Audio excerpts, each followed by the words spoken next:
안녕하세요. 나의 하버드 수학시간 저자 정광근입니다. 오늘은 다항식 인수분해 두 번째이고요. 실제 이 다항식 단원을 어떻게 보면 좀 요약 정리 단계라고 얘기 드릴 수 있겠습니다. 다항식 서두 부분에서 제가 이런 말씀을 드렸죠. 이런 식으로 다항식이 늘어져 있는 경우에는 이걸 가지고 그래프를 그릴 수가 없고, 그래프를 그릴 수 없으면 이런 현상을 나타내는 다항 함수가 뭘 얘기하는지를 잘 분석하기 힘들다고 말씀드렸죠. 자, 그것을 오늘 구체적인 예와 함께 어떻게 우리가 이걸 실질적으로 사용할 수 있는지 보여드리고요. 입시에 많이 나오는 나머지 정리, 인수 정리, 그리고 뭐 조립제법, 이런 모든 것들은 이 영상 말미에 보여드릴 그 한 예제를 위한 작은 툴들인 것을 여러분들이 보시게 될 것입니다. 자, 그래서 인수분해 두 번째이면서도 또 이 앞에서 공부했던 인수분해 공식을 이용하고, 그리고 배웠던 조립제법, 그리고 인수정리, 나머지 정리들을 총망라해서 이것을 하나의 개념으로 정확하게 알고 있을 때 어떻게 이 정리들을 이용해서, 이 기술들을 이용해서 다항식 첫 영상에서 말씀드린 그런 부분들을 해결할 수 있는지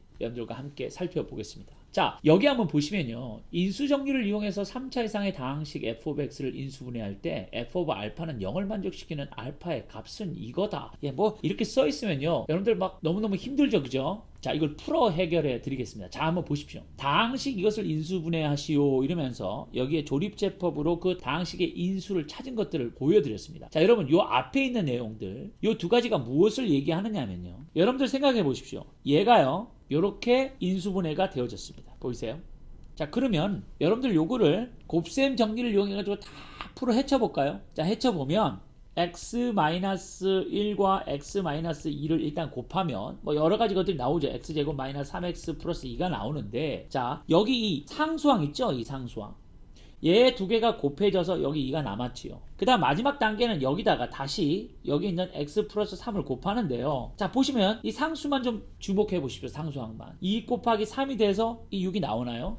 그렇지 않습니까? 자, 그 말은 결국은 우리가 이 다항식의 마지막 상수를 보고요, 그리고 여기 앞에 있는 제일 차수가 높은 것의 개수, 요 두 개를 가지고 이 다항식의 인수가 될 수 있는 것을 예측해 볼 수 있다라는 겁니다. 자, 이 경우는 다항식 최고차항의 개수가 1이기 때문에 요 마지막 상수항만 보면 되는데요. 자, 여러분들 이게 어떻게 되죠? 지금 6이라는 값은 지금 이 인수 분해된 이 마이너스 1, 마이너스 2, 3의 곱으로 이걸 만들어내는 거죠. 아, 그러니까 이 6의 인수, 즉 1, 2, 3, 6, 여기 중에 인수가 있을 수밖에 없다라는 걸 알 수가 있는 거죠. 그리고 이제 이게 들어가는 곱해지는 과정에서 얘가 플러스이면은 뭐 또, 그리고 마지막이 마이너스이면 얘가 마이너스가 될 수 있죠. 그래서 이 집어넣을 수 있는 값들이 플러스 마이너스 플러스 마이너스 플러스 마이너스라고 여기에 이렇게 써 있는 이유는 그런 이유입니다. 자, 그럼 정리하면, 다항식이 주어졌을 때 그 다항식의 상수항의 약수를 한번 뽑아본다. 그러면 그 약수가 이 전체 다항식의 인수가 될 가능성이 있다. 늘 항상 그런 것은 아니지만 인수가 존재한다면 그럴 가능성이 있을 수밖에 없다는 걸 여기 보여드렸죠. 자, 얘를 인수 정리하면 이겁니다. 다른 건 보지 마시고요, 이걸 쭉 늘어 썼을 때 마지막에 남는 상수항은 결국 여기에 있는 마이너스 1과 마이너스 2와 3의 곱이라는 걸 알 수 있죠. 그러므로 이 마지막 상수항의 인수를,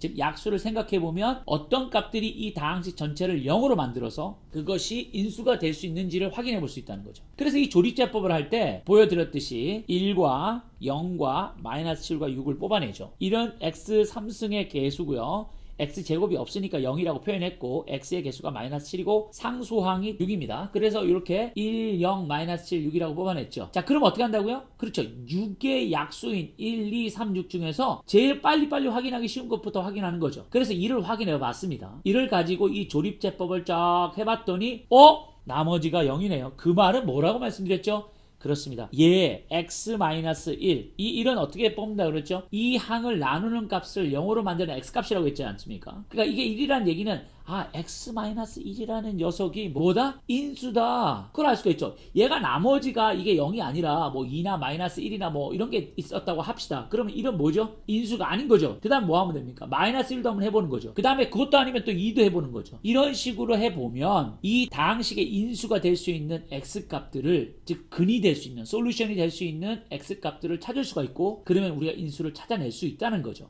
아시겠습니까? 자, 그러면 여기 나와 있는데 3차를 1차로 나눠서 여기에 있는 게 어떻게 되는 걸 알 수 있죠? 그렇습니다. 앞서 계속 말씀드렸으니까 정리해 볼게요. x 3승 마이너스 7x 플러스 6이라는 녀석은 x 마이너스 1과 x제곱 플러스 x 마이너스 6. 자, 여러분들 여기 주목해 주세요. 여기를 주목해 주시면 얘가 x제곱이고 이게 x고 이게 상수항이라고 그랬죠. 그러니까 이런 식으로 정리가 되어집니까? 나머지는 당연히 0입니다. 그러니까 얘가 인수가 될 수 있죠. 여기에 나머지가 있었다면 얘는 인수가 될 수 없고 얘도 인수가 될 수가 없어요. 하지만 여기서 우리가 정리를 해보니까 조립제법을 가지고 빨리 x가 1이라는 값을 가지고 확인을 해보니까 나머지가 0이다. 그러므로 얘가 인수다 하는 걸 알 수 있죠. 자, 여기 2차 방정식이 있습니다. 얘는 뭡니까? 앞서 우리가 인수분해 공식을 확인했죠. 거기서 얘가 오케이 이렇게 되니까 x-1과 x-2와 x 플러스 3이 이 녀석의 인수다 하는 걸 알 수가 있다는 겁니다. 자, 어떻게 찾는지 아시겠죠? 자, 그럼 다음 문제로 한번 가보겠습니다. 자, 여기 한번 보시죠. 다음을 인수분해하세요. 어떻게 보라고요? 다른 거 보지 마시고요. 이 최고차항의 개수가 1이니까 얘 약수로 한번 생각해 본다는 겁니다. 얘 약수는 뭐 플러스 마이너스 1, 플러스 마이너스 2, 플러스 마이너스 3, 플러스 마이너스 6까지 있죠. 그러면 1과 마이너스 1을 얼른 넣어볼게요. 여기다가 1, 마이너스 5, 6.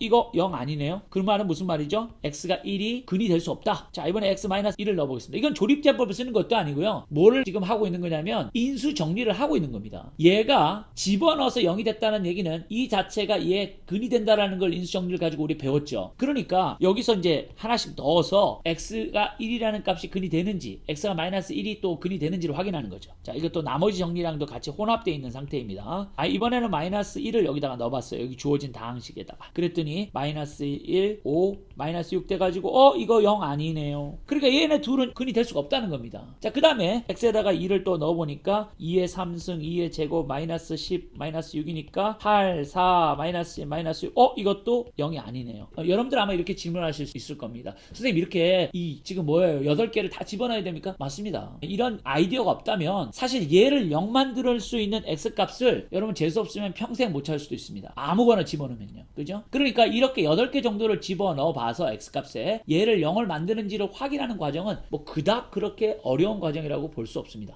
이제 다음으로 한번 x는 마이너스 1을 한번 넣어보겠습니다. 넣어봤더니 마이너스 2의 3승이고요. 마이너스 2의 제곱이고요. 5에다가 마이너스 2 곱하고 이렇게 했더니 마이너스 8, 4, 10, 마이너스 6 돼서 0 됐네요. 그죠? 여기 하면은 14 이렇게 해도 마이너스 14 0대 얘가 뭐라는 겁니까? 이 친구가 근이라는 거죠. 얘를 확인했으면 이제 개수를 이렇게 뽑아다가 뭐라느냐면 조립제법을 이용해서 나머지 몫을 후딱 찾을 수 있는 거죠. 1 내려오고요. 마이너스 2가 되고요. 더하면 마이너스 1이고요. 얘랑 얘를 곱하면 2가 되고요. 내려오면 마이너스 3이고요. 얘랑 곱하면 6 돼서 두 개 다 하니까 0 나오네요.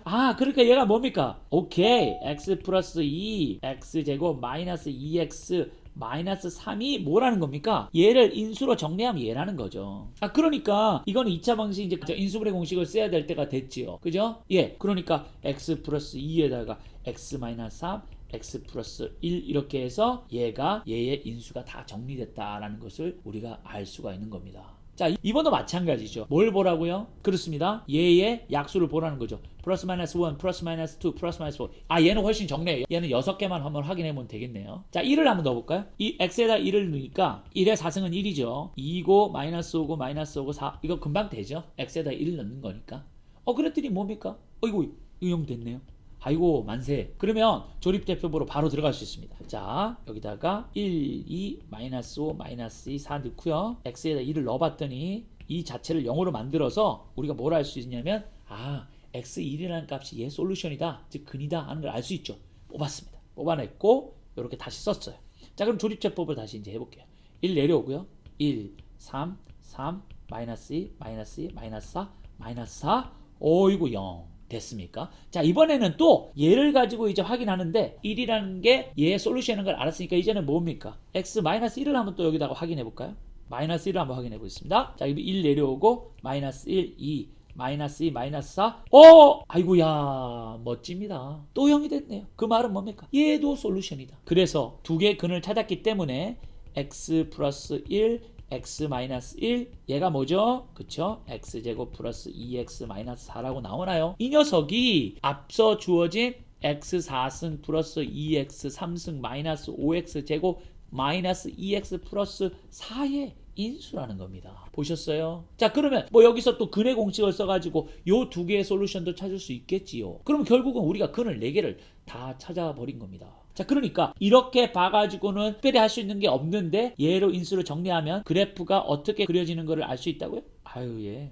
알 수 있죠. 얘 솔루션만 알면 마이너스 1을 지나고 1을 지나고 그냥 이거 얼른 해볼까요? 근의 공식을 써볼게요. 마이너스 b 플러스 마이너스 b제곱 마이너스 4의 c 16 2a 2 마이너스 2 플러스 마이너스 25볼 2 얘는 마이너스 2 플러스 마이너스 2 루트 5 이렇게 되니까 마이너스 1 플러스 루트 5가 되나요? x가? 그러면 x는 마이너스 1 플러스 루트 5하고 마이너스 1 마이너스 루트 5인데 루트 5가 2점 얼마니까 얘는 뭐 3, 마이너스 3점 얼마쯤 되겠고 얘는 1점 얼마쯤 되겠다는 거 알 수 있지요.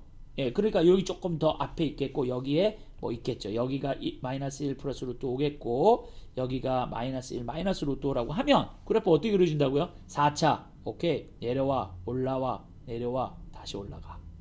자, 이게 이 4차 그래프라는 겁니다. 그러면 어느 구간에서 줄어들고 있고 어느 구간에서 늘어나고 있고 어떤 구간이 다시 줄고 있고 또 어떤 구간이 파지티브인지 네게티브인지 이런 거 다 알 수 있죠. 예, 이런 것들은 나중에 미분 적분을 공부할 때 대단히 중요한 인포메이션이기 때문에 이것들은 꼭 필수적으로 알고 계셔야 되는 개념입니다. 자, 그러면 이 문제를 가지고 우리가 지금 이 다항식 단원에서 배웠던 것들을 어떻게 다항함수 파트로 넘어가서 이용함으로 실제로 우리가 응용할 수 있는지 구체적으로 한번 보겠습니다. 자, 문제를 보시면 다음은 어떤 놀이공원에 하루에 들어오는 사람 수를 시간에 대해 알려주는 함수이다. x값은 개장 후 시간, y값은 놀이공원에 들어오는 사람 수 이렇게 돼 있죠. 자, 이 상태로는 이 놀이공원에 하루에 어떻게 사람들이 들어오는지를 비주얼리 그림을 그려서 볼 수가 없다고 그랬죠. 그래서 이걸 그래프를 그려서 한번 확인하기 위해서 인수 정리를 해보겠습니다. 자, 여기 보시면 모든 항의 공통 인수가 보이네요. x네요. 그런데 저는 여기서 마이너스까지를 뽑아내서 이렇게 정리를 해보겠습니다.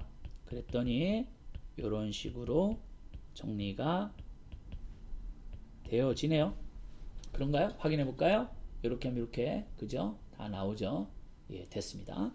자, 그리고 나서 이 21의 약수인 요 8가지 값들 중에서 얘 솔루션이 될 수 있다라고 말씀드렸죠. 얘를 0 만드는 값이 될 수 있다고 그랬죠. 자, 그래서 1부터 하나씩 넣어가면서 확인을 해보는데요. 과정은 생략하겠습니다. 1을 넣어봐서 확인해보면 얘가 0이 아니라는 걸 알 수 있어요. 마이너스 1을 x에다가 1 넣어봐도 여기는 할 필요가 없습니다. 여기는 이미 0이 돼 있는 값이 x가 0이면 이 전체가 0이죠. 얘가 무엇이든 관계없이. 그래서 이 그래프가 0,0을 지난다는 걸 일단 알 수 있어요. 그리고 나서 이제 1 집어넣어 보고 x에다가 마이너스 1을 또 집어넣어 보고 해서 이 전체 이 갈로 안에 있는 값이 0이 되는지 안 되는지를 확인해 보는 거죠. 해봤더니 안 되는 거예요. 3도 안 돼요. 그래서 이번에 마이너스 3을 해봤더니 돼요. 마이너스 3의 4승 마이너스 3의 3승 곱하기 마이너스 4 마이너스 20 곱하기 마이너스 3의 제곱 마이너스 4 곱하기 마이너스 3 마이너스 21을 하면 얘가 0이 딱 나와요. 확인해 보시면 아십니다. 자, 그렇게 해서 우리가 어떻게 할 수 있냐?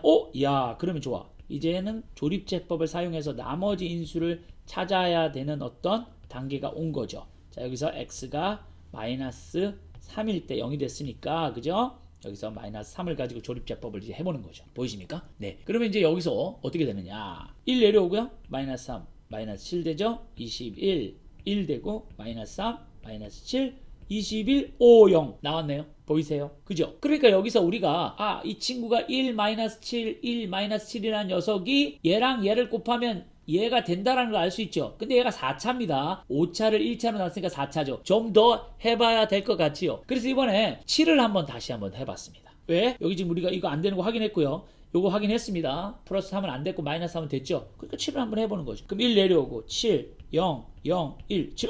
야, 만세. 됐어요. 그러면 이제 끝난 겁니다. 무슨 얘기냐면 여기에 있는 이 5차의 다항함수가 어떤 식으로 인수가 정리되어지는지 보겠습니다. 자, 그러면 여기서 마이너스 1이 있었고요. 여기에 마이너스 1이 그러니까 마이너스 x 플러스 3 그죠? 여기서 그 다음에 x 마이너스 7 그 다음에 여기 뭡니까? x 제곱 플러스 1 끝났네요. 즉 다시 말씀드리면 여기 이렇게 늘어져 있는 다항함수가 인수가 정리된 형태로 똑하니 나왔다라는 겁니다. 자, 한번 볼까요? 그러면 끝났습니다. 자, 어떻게 되나요? 5차입니다. 5차. 그죠? 그리고 얘는 지금 근을 3개를 갖습니다. 얘가 0 될 수도 있고 얘가 0 될 수도 있고 얘가 0 될 수도 있고 얘는 절대로 0이 될 수 없습니다. 왜? 무엇을 제곱하면 0 아니면 양수인데요. 거기다 1을 댔으니까 이 값은 최소한 1보다는 큰 값이 되겠죠. 그러니까 0이 될 수가 없어요. 됐죠? 자, 그러면 이제 그 점들을 찍겠습니다. 여기 찍고요. 여기 찍고 여기 찍고 이렇게 되겠죠. 자, 그러면 어떻게 되냐면요. 오차죠. 오차. 아, 오차니까 이렇게 내려오네요. 자, 이렇게 내려옵니다. 그 다음에 여기서는 x 0이니까 더다시 얘도 올라가지요. 그렇죠? 이렇게 올라갑니다. 그 다음에 다시 7을 향해서 내려오지요. 그죠? 다시 7을 향해서 이렇게 내려옵니다. 자, 이런 형태가 되겠죠. 보이세요? 예. 그러면 우리가 뭘 할 수 있냐면요. 이 놀이동산은 처음에 오픈을 한 다음 지금 여기 값, 이 최대값인데요. 이 값을 찾는 것은 우리가 이 함수를 미분해서 0이 되는 즉 그 값을 찾아야 합니다. 그건 이제 미적분 가서 배우는 건데요. 우리가 대충 뭘 알 수가 있냐면 이 놀이동산은 개장한 이후로 이렇게 천천히 올라가다가 여기 약 한 5시쯤 그죠? 5시하고 6시 사이쯤에 제일 많은 피크의 사람이 들어온다. 이런 걸 알 수가 있죠. 그러면 이제 어떻게 할 수 있냐면 여러분들께서 이 놀이동산을 운영하는 매니저라고 한다면 처음에는 사람이 천천히 증가하기 때문에 그냥 윈도우, 놀이동산 가면 이렇게 매표소 있죠? 매표소를 다 열어놓을 필요가 없는 거죠. 그러다가 가장 많은 사람이 들어오는 이 피크 타임에 사람들을 최대한 많이 오게 해서 이 매표소를 완전히 풀리 오픈하는 겁니다. 그러면은 기다린 사람이 적어서 불평이 없을 것이고 이 놀이공원에 대한 레퓨테이션이 즉 평판이 좋아지겠지요. 예. 그러니까 시간에 대해서 얼마나 많은 사람들이 이 놀이동산에 어떤 경향을 가지고 들어오는지를 지금 다항함수를 분석함으로 보여드렸습니다. 자, 정확한 함수의 그래프는 이 아래에 있습니다. 여기 보시면 그렇죠. 0을 기준으로 천천히 개장하자마자 좀 증가하다가 그죠? 어느 순간 엄청나게 증가하는데 그 포인트가 인플렉션 포인트입니다. 이걸 이제 변곡점이라고 하죠. 그래서 이 변곡점을 찾는 거라든지 그리고 이 극값을 찾는 거라든지 이런 것들은 미분의 기술이 필요합니다. 그러니까 여기까지는 뭐라고요? 예, 윈도우를 다 오픈할 필요가 없습니다. 변곡점을 지나서부터 이 최고값에 이르는 이 시간까지가 피크로 이 놀이동산에 사람이 들어오는 상태거든요. 엄청나게 많이 들어오죠 여기. 그러니까 이때까지는 풀리 열고요. 그리고 이게 지나고 나면 이제 뭡니까? 들어오는 사람이 점점 줄어드는 경향이 있으니까 고용하는 사람도 당연히 줄여야 되겠죠. 윈도우를 닫으면서 자, 퇴근할 사람은 퇴근하고 이런 식으로 우리가 효율을 극대화하면서 운영을 할 수가 있는 거죠. 요즘은 이런 것들을 사람이 손으로 하지 않고요. 시스템이 알아서 이 시간대를 다 알려주고 어떻게 사람들을 갖다가 매니지해야 되는지를 시스템들이 다 가르쳐줍니다. 아무튼 요즘은 좋은 시대에 살고 있지만 예전에 우리가 이런 개념들이 왜 필요한지를 여러분들께서 이 예를 통해서 한 번쯤 느껴보실 수 있었으리라 믿습니다. 자, 여러분 영상 잘 보셨습니까? 오늘은 인수분해 공식을 이용하고요. 그리고 좀 더 차수가 높은 3차 이상의 다항식을 그동안 배웠던 인수정리, 나머지 정리, 조립제법 이런 것들을 이용해서 완전히 인수로 쪼개서 그래프를 그릴 수 있고 분석할 수 있기 용이한 상태로 바꾸는 것을 보여드렸습니다. 이것이 이 단원의 실질적인 목적입니다. 그래서 다음 영상은 우리가 인수화되어 있는 다항식, 즉 다항함수로 어떻게 그래프를 그릴 수 있는지 제가 초반 다항식 영상에서 약속드린 것처럼 인수 정리되어 있는 다항함수를 어떻게 그래프를 패턴을 가지고 그릴 수 있는지를 가르쳐드린 영상을 제작할 것이고요. 그 다음은 다항식 분야에서 나오는 수능 문제를 뽑아서 여러분들과 함께 한번 풀어보려고 합니다. 어떤 식으로 수학 능력 평가에서 이 다항식 단원의 문제들이 나오는지를 확인해 보겠습니다. 시청해 주셔서 감사합니다.